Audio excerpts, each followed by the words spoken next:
Hey everyone, and welcome to a Let's Take a Look at video of a little game called Basketball GM. This is an entirely free, look, it says it right here, look at that. It's an entirely free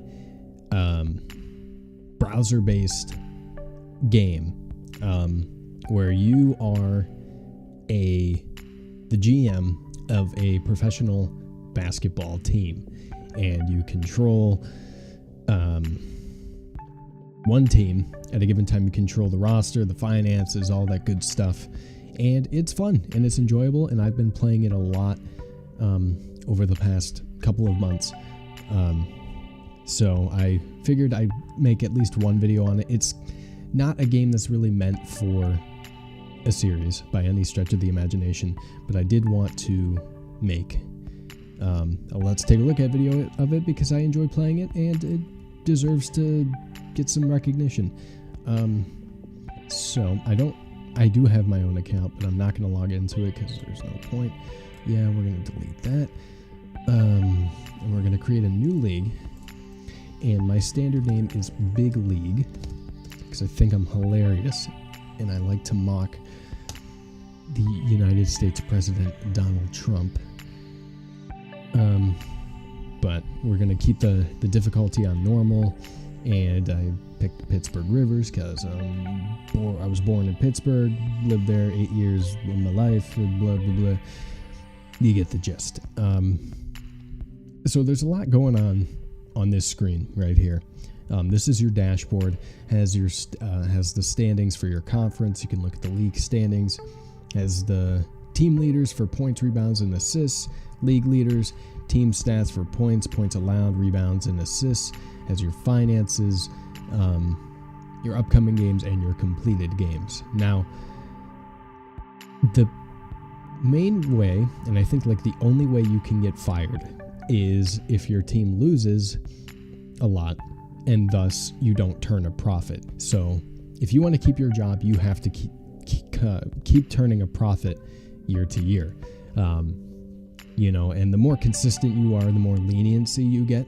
But, if you have a couple bad years or something, but you need to be turning a profit and your team needs to be winning, in order for you to keep your job. Otherwise, you lose your job and you have to go be the GM of some other team, which kind of sucks because you're thrown into a new organization with entirely new players that you don't really recognize, and you have to manage them and not lose that job either. So I'm going to go ahead and take a look at our roster here. Now, there's also kind of a lot going on here that I will address. At most, you can have, I think it's 15 players on a roster. I'm not sure how they do it in this game. I know that's how that is for the NBA. And then you have a starting five, typical basketball stuff. And then you have overall and you have potential. Now, overall is how good they are right now. Potential is how good they can be. Now, it doesn't mean that's how good they will be. That's what the meaning of potential is. Like, they have the potential to be that good, So the higher the potential, obviously, the more likely it is that they will be good. But it's not guaranteed by any stretch of the imagination. This is their contract that they have signed, inks them for a set amount of years, depending on what you have signed them to. And then games played, minutes per game, points per game, rebounds, assists. This is their efficiency rating, which I used to pay more attention to, but I don't really pay as much attention to it anymore. If someone in your starting lineup has a negative efficiency rating, it's probably a good idea to get them out of there. But other than that, I don't really pay much attention to it. And there's PT, which is the playing time modifier. And you can decide, if you want to give someone more playing time or if you just want to let the coach decide, which I usually let the coach decide because that's not my thing. I'm a GM. I'm not a coach. This is basketball GM, not basketball coach.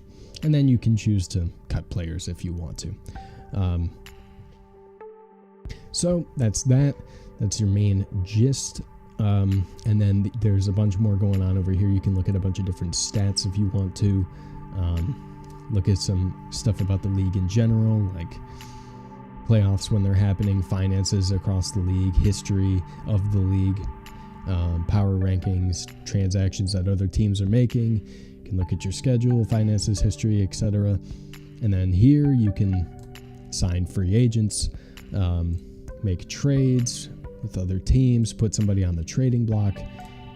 This is draft scouting, so you can look at potential players for future years, and you can scout them and look at them. And then last thing was, no, there are two more things. Watch list, you can add players to a watch list from free agency, or I think even if they're on another team. And Hall of Fame, these are players that have been inducted into the Hall of Fame in your league. So all of that has been addressed.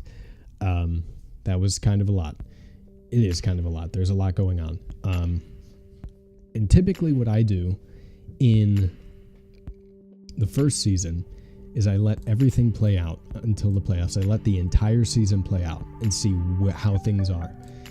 And you also get messages from the owner, and he's a jackass, which is obviously the point. But, he wants money and championships, basically. So that's what you got to get. So I usually just let the season play out, regardless of what happens. So I let the entire season play out, see how things go, and then work from there. So we're doing fairly okay. Usually, my teams are a lot worse starting out, actually. So we're looking pretty okay to start off with, and this lets us create a little job security. And we lost the first series of the playoffs, but that's okay. I wasn't expecting us to win. And then this is like your entire season summary, so you can look at all the awards that are given to different people. Like we got 6th man of the year, one of our guys, and then the all league teams and the all defensive teams, and then the players that have retired this year.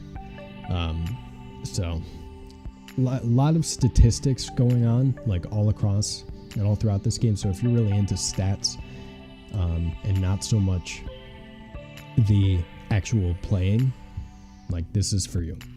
And then the owner will give you a message at the end of every season talking about, what he wants and whatnot, blah, blah, blah.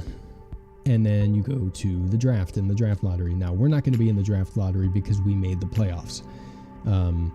So this is for teams that don't make the playoffs, determines what picks they get. And then there's a draft, and we have the 24th pick. So I usually sim until my pick, and then I make my pick. And usually I make my pick based on, make my picks based on the highest potential and the highest overall. And I kind of like do a little guessing. So I'm going to pick Terrence Lewis here. And I also do base it off of age a little bit as well. I don't pay as much attention to position, honestly, because I don't think it matters as much. It could, but not to me. And then I'm going to go with Sharif Bergman. It's a wonderful name.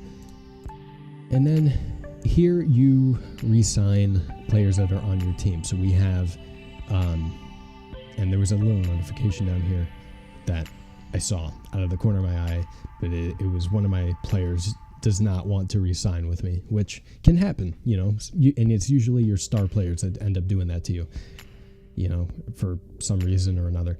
But we're going to re-sign. We have $31.25 million in cap, and I think we want to re-sign Arias Mays, and I'm not too sure who else we actually want to re-sign. We might not want to re-sign anybody. Edward Potter is it's tempting because he's young and his potential is 6 points higher than his overall. But I don't think it's worth it. We have 5 open roster spots as well that we don't have to fill, but it would be best if we filled as many of those as we could. So I'm going to go ahead and skip till free agency. And now you're at the point where you can sign anybody that you can afford. So we can click this button here, shows players that we can afford, and we can dive into it.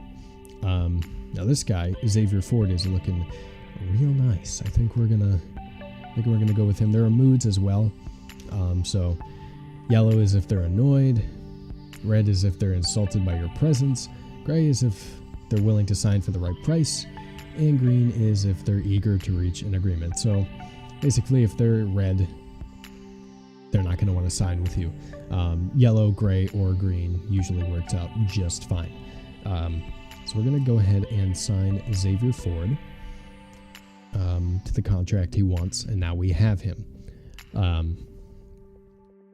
And since we have some more cap space, we can afford to sign maybe 1 or 2 more players, depending on how expensive it is. I don't want to sort by that. I want to sort by this. Yeah, this is better.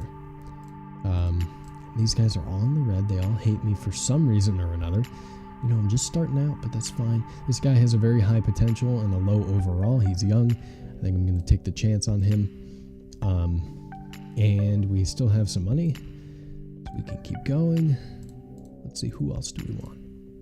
Who else are we going to go for? Nobody here, because if their overalls are essentially the same as their potential, it's not worth signing them unless they're really good, because it's only going to go down from there most of the time anyway. Clarence Richardson, it's a little.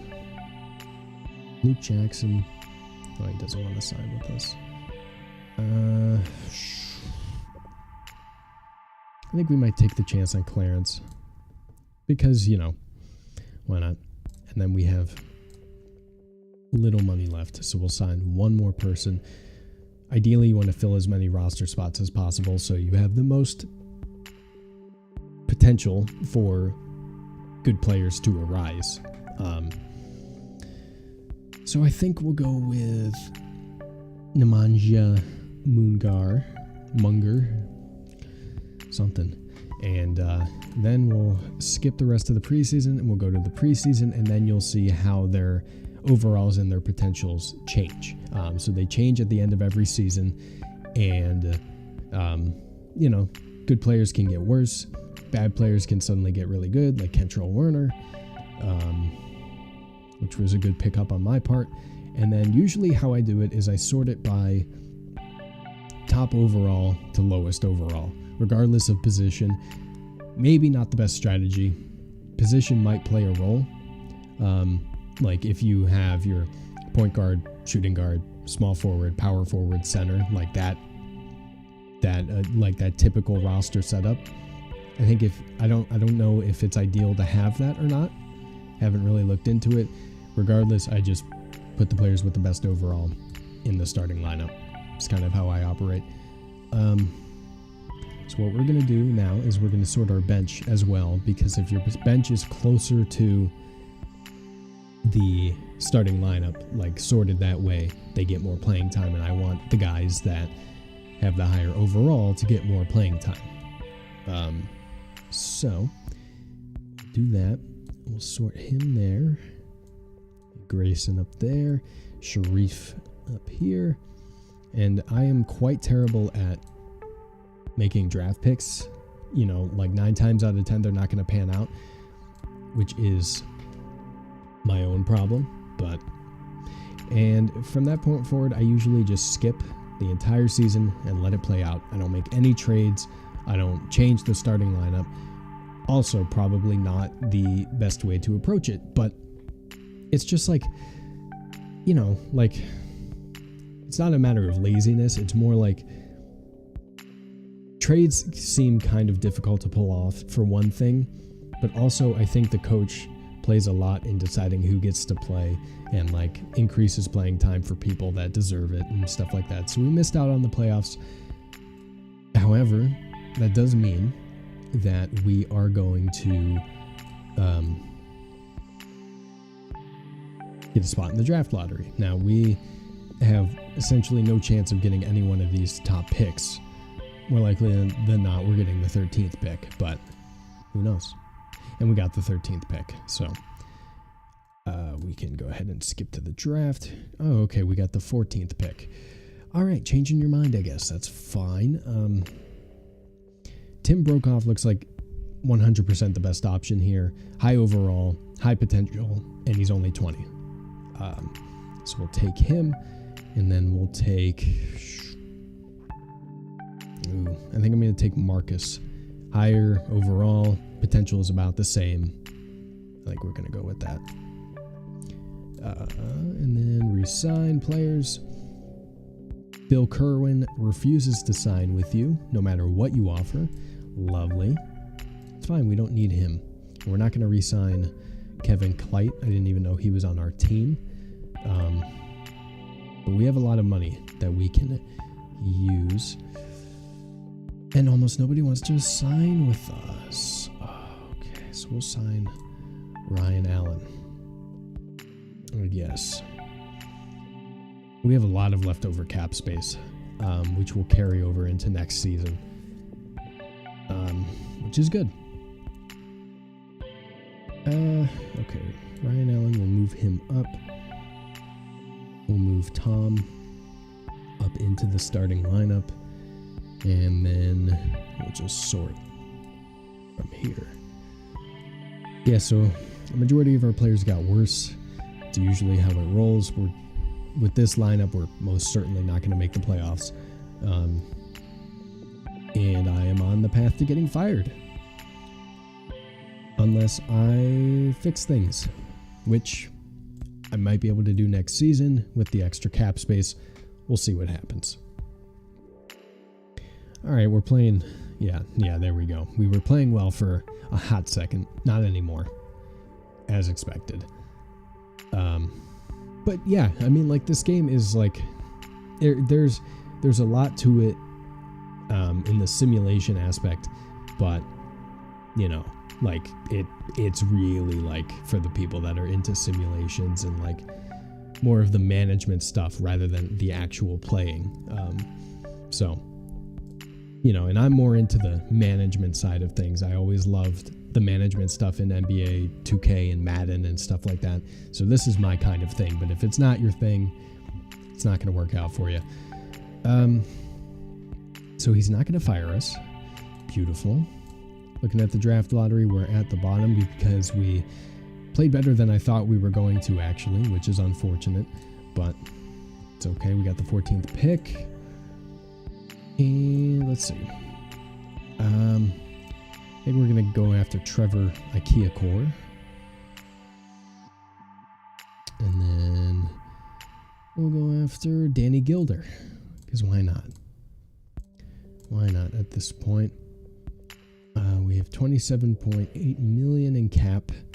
We want Tom McGonigal. I want to re-sign him, and then everybody else here is kind of bleh. We'll re-sign Sharif because he has some potential upside and he's dirt cheap. So no point in not doing that. And we have one open roster spot, so we can sign somebody that is potentially good. Hopefully they're not all annoyed with me, even though I didn't do anything wrong. Just like to put that out there. We can sign Yemi. Why not? Why not? We'll sign him. Cool. And then we'll see where we're at. All right, so Yemi got better. That is good. That is good news. Nobody else really stands out, which is kind of unfortunate. But this is a lineup that might be able to get us to the playoffs. It's a big old maybe. It's a big old maybe. We'll see. We'll see what happens. Kind of just sort it. I used to sort it based on potential, but like at least for the bench. Didn't really work out, so I stopped bothering, like as in like it didn't really change anything. Like guys would still fall off just as regularly as they do now, so you know, why bother. This is the last season I'll play through, and then we'll call it a video. But yeah, it's enjoyable when you're good at it. I'm not good at it, but I enjoy it still, to the point where I wanted to make a video on it. So yeah, we're right about where I thought we would be.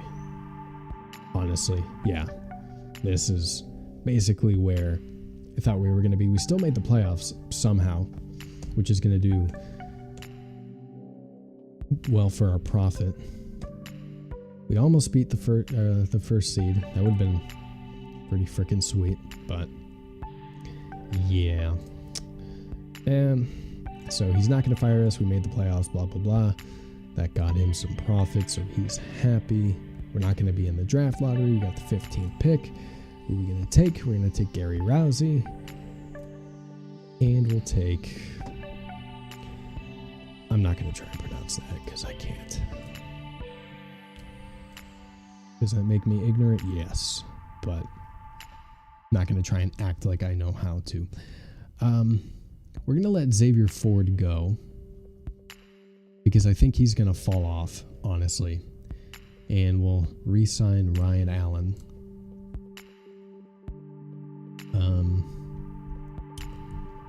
And everybody else is kind of like garbage, or they don't want to sign with us.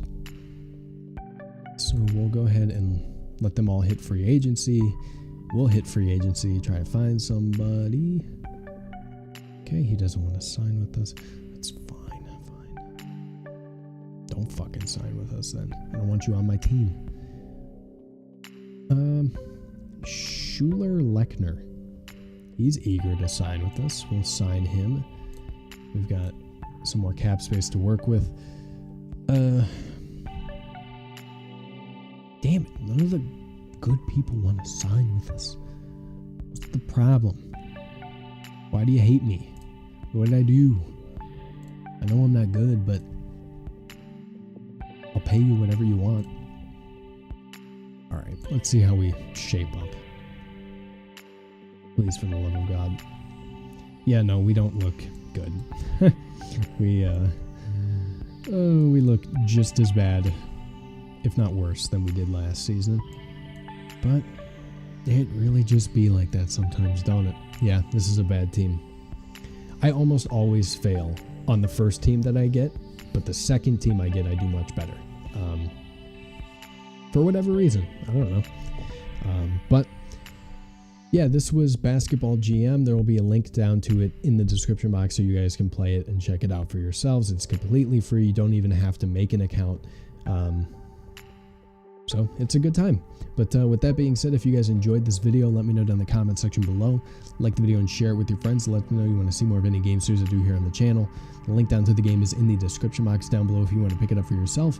Subscribe to my channel for more gaming content and play all sorts of games on my channel. Thank you guys so much for watching. I love you very much, and I'll talk to you later.